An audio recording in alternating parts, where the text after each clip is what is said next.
Salut! Aujourd'hui, on va parler du basilic. Vous voyez, je vais vous faire une nouvelle série de fiches techniques et vous allez me dire si ça vous plaît. Et s'il y a encore des petits détails que vous ne comprenez pas, on va essayer d'améliorer ces petites fiches techniques. Là, en fin d'année, je vous en propose une, c'est sur le basilic. Parce que le basilic, c'est une plante que tout le monde connaît et puis c'est une plante que tout le monde adore. Et moi, je vais vous expliquer un petit peu qu'est-ce qu'on fait avec du basilic, comment on le plante, comment on l'entretient, comment. Donc on y va, c'est parti. Et puis oublie pas, si t'es pas encore abonné à ma chaîne, si c'est la première fois que tu viens, abonne-toi. Et oublie pas, je fais des cours en ligne aussi. Regarde sur le jardin de Rodolphe. Et puis si ça t'intéresse, vas-y, offre-toi ça pour ton Noël ou offre ça pour des amis. Allez, on y va pour la première fiche technique d'une longue série.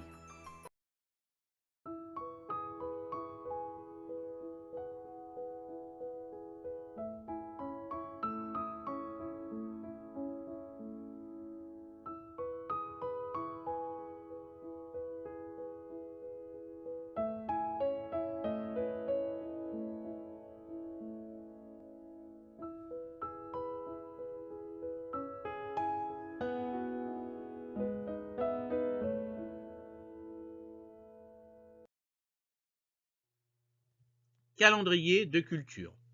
Semis intérieur à 18 degrés. Au mois de février, au mois de mars et au mois d'avril. Semis extérieur à 18 degrés. Vous pourrez commencer en mai, juin, juillet. Le plus important, c'est qu'il faut de la chaleur de 18 à 20 degrés à peu près pour faire une bonne germination. Donc pour les semis intérieurs, vous allez apporter un chauffage artificiel. Les semis extérieurs, il faudra attendre que la terre soit bien chaude et surtout la nuit, que ça ne descende pas trop en dessous de 18 parce que sinon, vous risquez d'avoir une mauvaise germination et tout pourrir. Donc c'est pour ça qu'il faudra attendre en fonction des régions.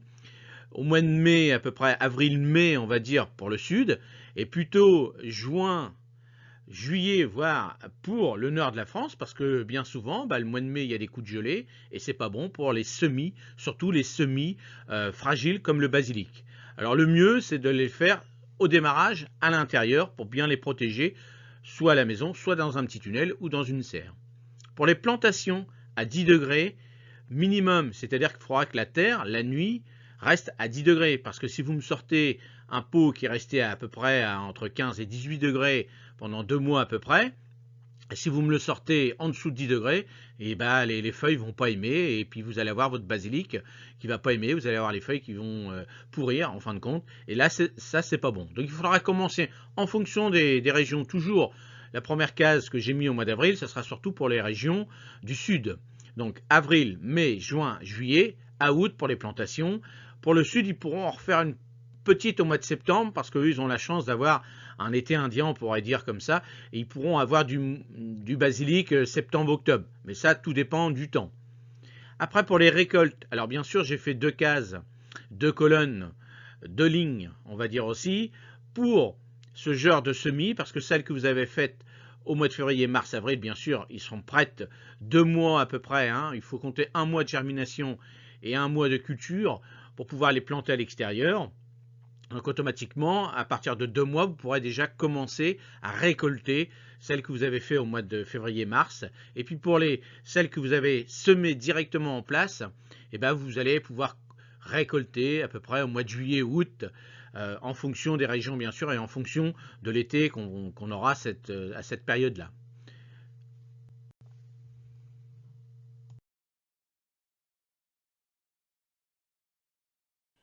Comment semer du basilic?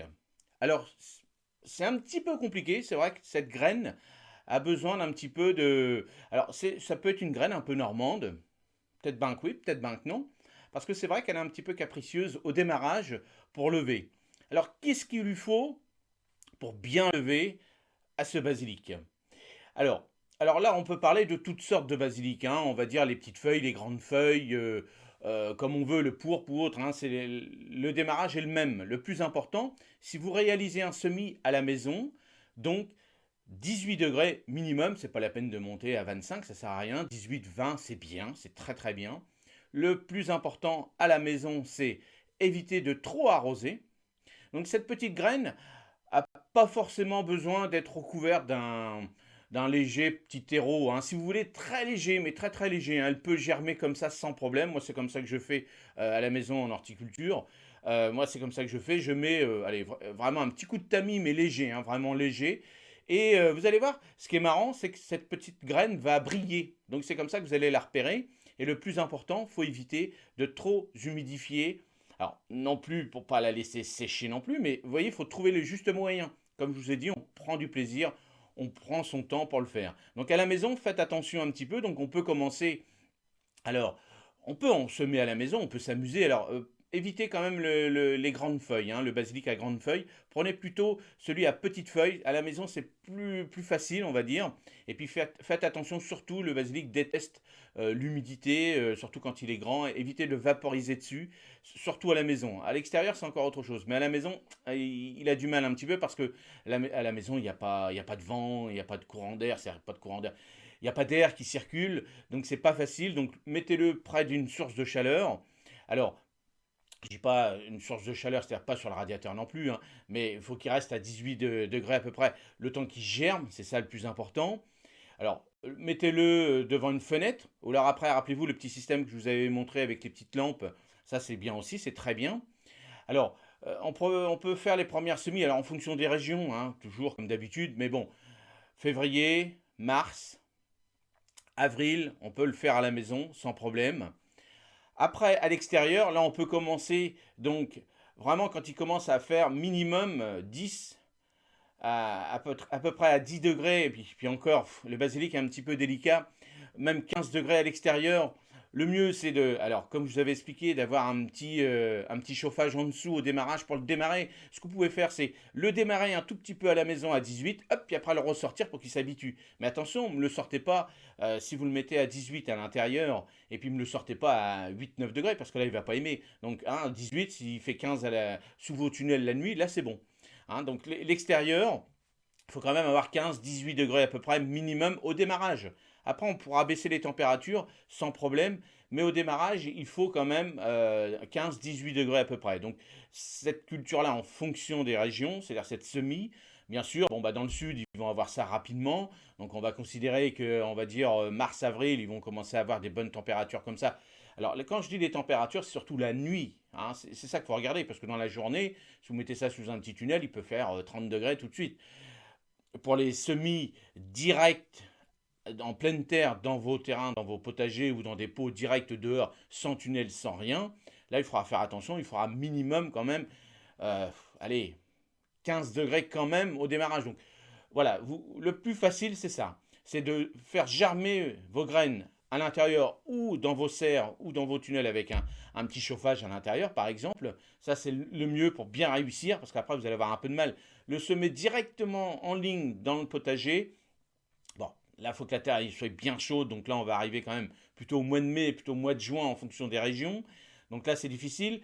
La germination, alors faut pas mettre de la paille, faut pas mettre du gazon, faut rien mettre, faut vraiment laisser apparent comme ça. Donc faites attention aux oiseaux, faites attention à tous les petits rongeurs et autres qui vont vous manger vos semis. Donc vous voyez à l'extérieur, bon, pour ce genre de semis, moi je préconise soit en godet, soit en barquette à l'intérieur au démarrage. Alors si vous voulez le remettre en pleine terre, donc vous voyez ce genre de petites alvéoles, ça c'est très bien. Alors vous en faites, vous voyez, il y a des alvéoles par 24, par 30 ou par 100. Puis après, là, vous les replantez, c'est le mini-motte en ligne dans votre potager. Alors bien sûr, quand c'est jeune, faites attention à tout ce qui est escargots et autres, les oiseaux. Dès lors que vous ramenez quelque chose à l'extérieur dans votre potager, c'est nouveau, hop, ça intrigue tout le monde, et puis tout le monde vient se nourrir. Parce que le basilic au démarrage, c'est une super source, comme les salades et autres, c'est super bon, donc ils sont pas fous, ils viendront manger tout ça. Donc voilà pour le semis.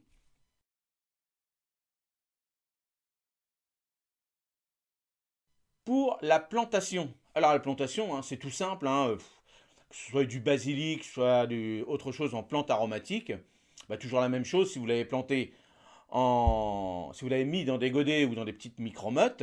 Donc là, dans le potager, donc là vous faites une ligne, vous faites un trou. Alors si votre terrain, alors le basilic il n'est pas très très gourmand, on va dire si vous avez une bonne terre de jardin, c'est suffisant. Mettez pas directement dans le fumier non plus, parce que là, ça va être. Le basilic n'aime pas trop l'humidité, donc évitez non plus. Une bonne terre de jardin, donc la plantation au soleil. Alors, au soleil, je vais vous expliquer. Le mieux, c'est le soleil le matin, pas trop chaud. Et l'après-midi, si ça peut tourner un petit peu, s'il peut être un petit peu à mi-ombre, c'est parfait pour le basilic. Je vous explique. Le basilic à grandes feuilles, lui, s'il est constamment au soleil direct fort, alors que ce soit dans votre potager ou en pot, eh ben, il va attraper les coups de soleil. C'est pour ça qu'il y a des moments où vous dites: ah, mon basilic est un petit peu jaune. Non, c'est parce qu'il a attrapé un coup de soleil. Et le mieux, c'est ça, c'est le matin, bah, il se regorge de nourriture, de soleil, de tout ça, il est content.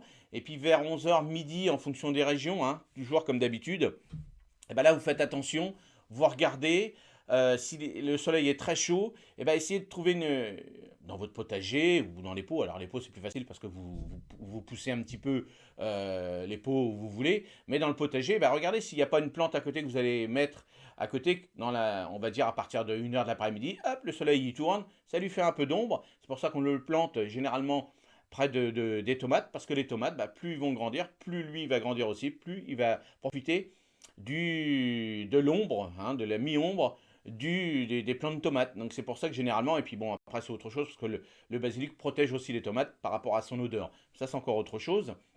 Mais vous voyez, faut faire attention. Le petit basilic à petites feuilles, évidemment, bah, la surface est plus petite, donc lui il profite un petit peu plus de soleil. Mais vous voyez, faites bien ça, le matin vraiment du soleil correct, en milieu d'après-midi, repos un petit peu. Puis si en fin de journée, il y a le soleil qui revient, c'est pas grave. Parce que ce soleil-là est quand même moins fort que celui de la pleine journée. Ou pour le basilic, voilà, c'est un petit peu trop. Alors, testez, regardez, hein, puis dites-moi vous dans vos commentaires ce que vous en pensez. Mais moi, c'est comme ça que je fais, c'est comme ça que je le réussis le mieux. Alors, on peut aussi le planter en pot. En pot, donc directement donc dans un. Alors en pot, là, il faut lui donner un bon terreau, hein. Prenez un bon terreau, une bonne marque, et voilà, hein, quelque chose que vous avez fait à la maison. Mais là, il faut quand même quelque chose un petit peu riche quand même. Il faut de la nourriture parce que c'est vrai que le basilic, lui, il peut monter. Alors en fonction des variétés que vous allez prendre, les petites feuilles, lui, vont monter, vont faire une belle boule de 30-40 cm. Le basilic à grandes feuilles, elle est pourpre, ou les basilic aussi de collection, c'est-à-dire le basilic pourpre, le basilic citron, le basilic cannelle, le basilic il y a citron vert aussi, donc vous voyez, il y a plein de variétés comme ça, où là, ceux-là, ils peuvent monter à partir de 60 cm, voire un peu plus en fonction des régions. Donc, vous voyez, faut prendre le pot adéquat, mais il faut quand même lui mettre beaucoup de nourriture parce que lui, c'est une plante quand même annuelle, hein, je vous le rappelle. Et bon, bah, elle fait aussi bien tout son cycle en une année. Donc, c'est vrai que quand c'est de la grande feuille, eh ben, il faut quand même un bon pot assez grand et surtout du bon terreau à l'intérieur. Alors, l'entretien dans les pots, c'est un petit peu plus délicat parce qu'il va falloir trouver son juste milieu. Faut pas trop arroser non plus. Faut pas qu'il manque d'eau parce qu'il va vous le dire. Et comme je vous ai dit tout à l'heure, pour la plantation en pleine terre, pas trop de soleil dessus. Et là, ben là c'est plus facile, on le déplace. On peut le mettre aussi dans des jardinières si vous en consommez beaucoup. Alors, le basilic, généralement, il se met tout seul. Évitez de le mettre avec d'autres variétés dans les pots parce que bon, il est un petit peu capricieux. Donc, laissez-le dans un grand pot tout seul. Par contre, vous pouvez mélanger plusieurs basilics ensemble, ça c'est pas un problème. Mais évitez de planter du basilic, par exemple, avec du thym, du persil, parce que vous voyez, le thym lui a besoin beaucoup plus de soleil, le persil un peu moins. Mais vous voyez, voilà, il faut éviter parce que le basilic, lui, il est un petit peu capricieux, donc automatiquement, il va pas s'arranger avec le thym, parce que le thym lui faut une terre légère, le basilic, lui, lui faut une terre quand même plus compacte un petit peu, parce qu'il faut que ça garde un petit peu l'humidité, mais sans trop de garder l'humidité. Donc, vous voyez, faites des tests. Il faut regarder comment vous allez faire au début. Et puis après, une fois que vous avez trouvé en pot sur votre terrasse ou sur votre balcon l'endroit, et bien là, profitez-en, c'est le bon endroit, c'est bien. Voilà, donc, vous voyez, trouvez des solutions, trouvez des astuces. Alors, l'entretien du basilic. Alors, euh, il faut éviter, donc comme je vous ai dit tout à l'heure, je répète, de le mettre trop au soleil tout le temps, toute la journée. L'eau, il faut trouver le juste milieu. Il déteste avoir les pieds dans l'eau. Ça, c'est clair, il ne faut pas le gorger d'eau. Donc, ne le laissez pas, quand vous faites sans pot, par exemple, avec la soucoupe en dessous avec de la flotte. Non, ça vous arrosez, vous laissez s'écouler et vous remettez votre soucoupe si vous voulez, mais faites pas bassiner comme ça, même s'il fait très chaud. Alors, il ne faut pas le garder non plus, il ne faut pas garder la terre en pot sec toute la journée. Donc, il faut quand même trouver le juste milieu. Il ne faut pas trop d'eau. Il faut trouver le truc par rapport à votre région, par rapport à votre endroit. Hein, donc en pleine terre, c'est un petit peu plus facile. Une fois qu'il est bien démarré en pleine terre, bah, vous mettez du paillage dessus, donc l'humidité va rester. Il faut juste faire attention, donc en pot ou en pleine terre, les limaces, les escargots, parce qu'ils adorent ça. hein, c'est une salade merveilleuse, hein. Et donc, il faut faire attention à toutes ces petites bestioles-là. Généralement, il peut être attaqué aussi avec le puceron. Donc, il faut faire attention aussi. Alors, en pot, en puceron, la petite astuce, vous prenez votre pot, vous le bassinez, c'est-à-dire vous prenez votre jello, vous enlevez comme ça, vous les faites tomber, et puis vous les tuez, vous les évacuez, vous les mangez, vous faites comme vous voulez. Mais vous voyez, en pot, ça va être plus facile. En pleine terre, et ben, bon, bah, des décoctions de purin, d'ortie, des choses comme ça, du savon noir, des choses comme ça. Donc, vous voyez, bon, au démarrage, quand vous avez des pucerons, quoi que ce soit sur du basilic ou autre, même si c'est dans le jardin, si vous avez des grandes feuilles, vous secouez comme ça déjà. Hein, mettez ça dans un pot, dans un seau, vous secouez, vous enlevez le maximum, et là vous faites vos traitements naturels dessus, et là déjà vous allez en enlever pas mal. Donc, vous voyez, pour l'entretien du basilic, donc faut trouver le juste milieu. Hein, donc bon, c'est à vous de faire un petit peu le truc. Une fois, comme je vous ai dit tout à l'heure, une fois que vous avez trouvé le bon système en pot et en pleine terre, bah, gardez cet endroit-là, même en potager. Euh, il apporte pas de maladie le basilic, hein, donc c'est pas quelque chose comme un légume ou quelque chose comme ça qui pourra apporter des insectes, des choses. Seule petite maladie, c'est les pucerons, les gastéropodes, et là c'est surtout ceux-là qu'il faut faire attention, c'est tout. Hein, on peut avoir un petit peu d'odium, mais là c'est parce que vous avez trop arrosé.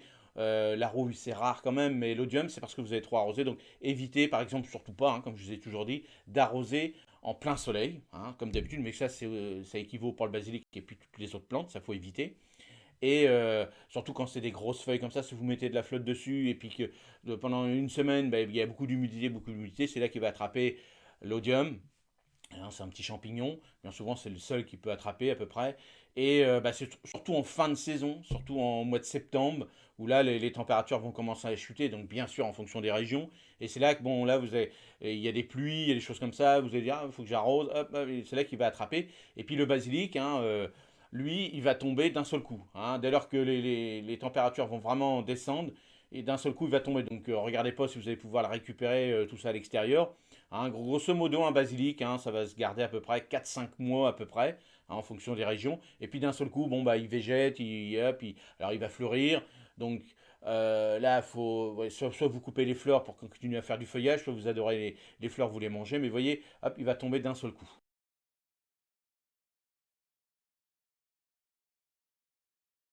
La récolte. Alors la récolte. La récolte pour le basilic, eh ben, le basilic c'est une plante superbe parce qu'on mange tout. On mange tout, on peut manger les fleurs, on peut manger les tiges, on peut manger les feuilles. Donc aussi bien le basilic pourpre ou autre, ou les autres. Donc comme je vous ai dit tout à l'heure, il y a plusieurs variétés. Vous pouvez faire des petites salades avec du citron, du basilic cannelle, basilic citron vert. Vous avez alors les petites feuilles, les grandes feuilles. Vous faites des petites salades comme ça si vous voulez. Hein, que du basilic, c'est excellent. Mais pour la récolte, c'est tout simple. Vous coupez toujours au-dessus de deux feuilles. Hein. Pourquoi? Parce qu'il va au-dessus de deux feuilles, bah, il va continuer à se ramifier.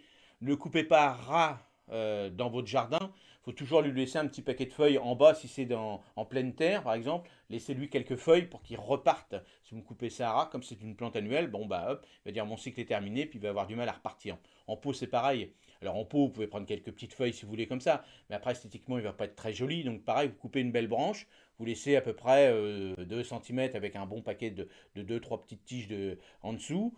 Hein, et puis là, la récolte se fait tout simplement. Donc, alors le matin ou le soir, toute la journée, ça, le basilic, lui, c'est une plante du soleil, donc il n'y a pas de souci pour la récolte. C'est vrai qu'il va garder plus tout son arôme le matin parce que bah, il a pris toute la fraîcheur de la nuit. Donc là, vous le coupez, vous faites un beau bouquet, et puis là, vous faites tout ce que vous allez faire dans votre cuisine. Mais le basilic, bon, bah, si le midi, vous rentrez que le midi, vous avez une petite feuille, il n'y a pas de souci non plus.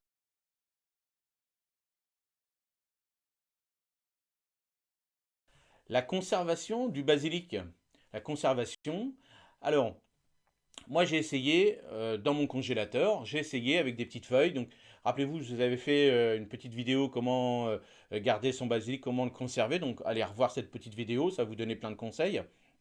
Mais, donc, soit au congélateur, donc, soit dans un petit tupperware. C'est important le petit tupperware parce que tupperware, c'est une marque, hein, mais une boîte.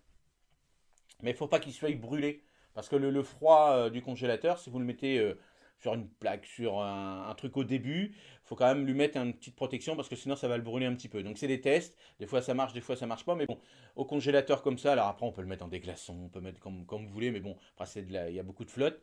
Mais bon, déjà comme ça, hein, sur un petit plateau, un petit linge par exemple dessus pour pas qu'il soit trop brûlé. Mais bon, ça va vite à congeler quand même, hein. Et puis après, vous le réduisez en poudre comme vous voulez. Vous mettez toujours dans une boîte. Rappelez-vous, les petites boîtes qu'on trouve partout dans le commerce, parce que c'est comme ça qu'ils font.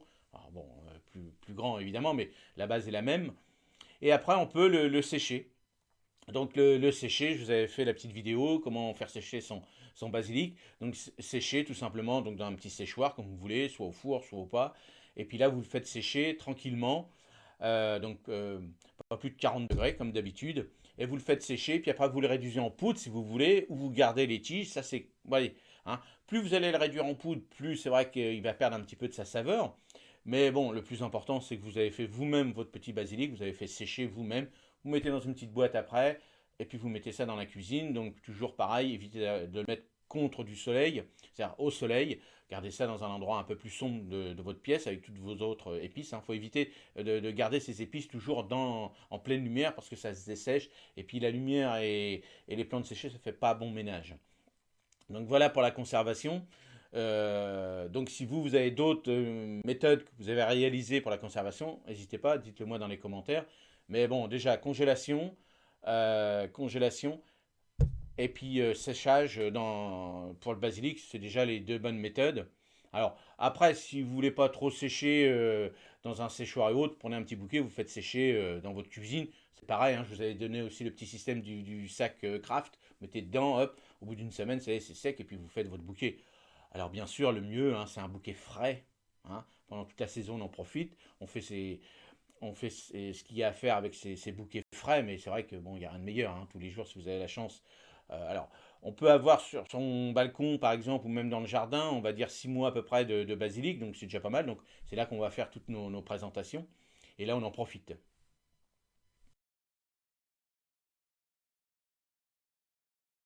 La cuisine avec le basilic. Alors bon, voilà, je pourrais vous donner plein de recettes. Les pestos, hein, les choses comme ça. Alors ça, c'est un délice, c'est un régal. Alors après, vous pouvez mélanger. Alors après, on va vous dire le pourpre est un petit peu plus poivré, le petit un peu plus fort, le grand, bon, vous voyez, chacun va avoir son petit goût, son petit truc. Bon, c'est vrai que pour la cuisine, bon, bah tout simplement hein, du frais, comme je vous ai dit tout à l'heure, du frais. Donc là, vous mettez dans vos salades, dans vos pizzas, dans vos pâtes, dans vos.